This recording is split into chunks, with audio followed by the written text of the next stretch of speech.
Hello. അപ്പോൾ ഇന്നതാ ഒരു വട്ട ഇറ്റിൻ്റെ ഡേ ആണ് കാണിക്കുന്നത്. രാവിലെ എണീറ്റപ്പോൾ തന്നെ കുറച്ച് വെള്ളം കുടിച്ചങ്ങ് തുടങ്ങി. അതിൻ്റെ പുറകെ കുറച്ച് കഴിഞ്ഞപ്പോൾ ഒരു കട്ടൻ കാപ്പി, അത് മസ്റ്റാണ് ഇവിടെ. അത് കഴിഞ്ഞപ്പോൾ നമുക്കിന്ന് രാവിലെ പൂരിയും കിഴങ്ങറിയായിരുന്നു, കൂട്ടത്തിൽ ചായയും. പൂരി എനിക്ക് അത്ര ഇഷ്ടമല്ല, എങ്കിലും ഓക്കെ കഴിച്ചു. അപ്പോൾ അത് കഴിഞ്ഞ് ഞാൻ എപ്പോഴും ഇടയ്ക്കിടയ്ക്ക് വെള്ളം കുടിക്കാറുണ്ട്. അത് വേറൊന്നും കൊണ്ടല്ല, കിഡ്നി സ്റ്റോണിൻ്റെ പ്രോബ്ലംസൊക്കെ കഴിഞ്ഞ 2 ചൂട് സമയത്തും വന്ന് ഒരുപാട് വിഷമിച്ചുകൊണ്ട് തന്നെ ഇത്തവണ എനിക്ക് ഭയങ്കര പേടിയായിരുന്നു. അത് വരാണ്ടിരിക്കാൻ ഞാൻ മാക്സിമം നോക്കുന്നുണ്ട്. അപ്പോൾ നിങ്ങളും നന്നായിട്ട് വെള്ളമൊക്കെ കുടിച്ചിരിക്കണം, അതുപോലത്തെ ചൂടല്ലേ, അതുകൊണ്ടാട്ടോ. പിന്നെ ഇടയ്ക്ക് ഞാൻ കുറച്ച് മുന്തിരിങ്ങ ഉണ്ടായിരുന്നു, അത് കഴുകി അത് കഴിക്കാനെടുത്തു. എൻ്റെ അനിയനും അനിയത്തിയും വന്നപ്പോൾ കൊണ്ടുവന്നതായിരുന്നു ഇത്. അവർ കഴിഞ്ഞ ദിവസം വന്നിട്ടുണ്ടായിരുന്നു.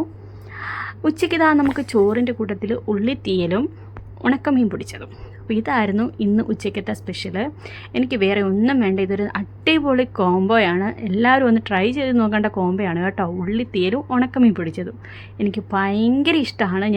ഞാൻ കഴിക്കുന്നതിലും കൂടുതൽ ചോറ് എന്നും കഴിക്കും ഈ ഒരു സംഭവം വീട്ടിലുണ്ടെങ്കിൽ. പിന്നെ വൈകിട്ട് നമ്മൾ മുറുക്കും ചായയും.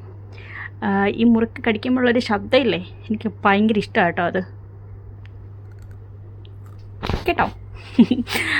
ഇത് കഴിഞ്ഞ് വൈകിട്ട് ചായ മുറുക്കും കഴിച്ചു. അത് കഴിഞ്ഞപ്പോഴത്തേക്ക് രാത്രി വീണ്ടും നമ്മുടെ ഉച്ചയ്ക്കത്തെ കറിയൊക്കെ തന്നെ. നൈറ്റ് വേറെ സ്പെഷ്യൽ കറികളൊന്നുമില്ല. പിന്നത്തെ കുറച്ച് മുളക് ചാലിച്ചുണ്ടായിരുന്നു, അതും കൂടെ ഞാൻ എടുത്തിട്ടുണ്ട്. അപ്പോൾ അത്രയേ ഉള്ളൂ. ടാറ്റാ.